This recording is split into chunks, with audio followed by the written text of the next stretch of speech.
Sherman. For where we're standing right here, we had the plant fire behind us, and just behind the camera is Scotts Bay. So we are on the west side of where this fire is happening.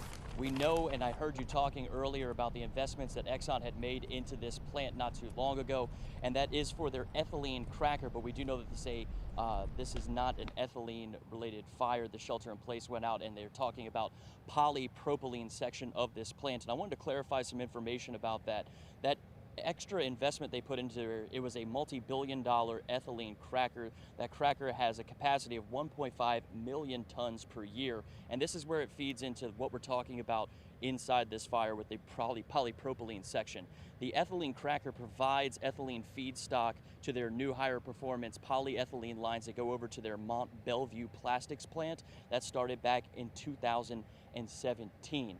There are approximately some 7,000 workers that Exxon has in these facilities spread out throughout Baytown. They began operations here at this Olefins plant at 3525 Decker Drive back in 1979, and it is one of the largest ethylene plants in the world. That fire, we cannot see a second fire from our vantage point. It looks like just one fire, and we have heard several reports of an explosion, but we have not heard any explosions. We just see this plume of smoke kind of rising straight up. Very, very calm winds. So where we are right here, we're not getting any smells or anything along those lines.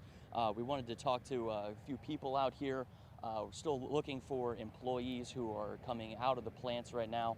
But for now, we're going to run off, try to find some of them and get information about how this could have started, as well as making sure that everyone is out of this plant. The last information that Exxon BTA's Twitter account put out was that they were going through and making sure they had 100% accountability for all employees working inside of this plant, as well as making sure people are staying out of that shelter-in-place zone that is just northwest of the fire.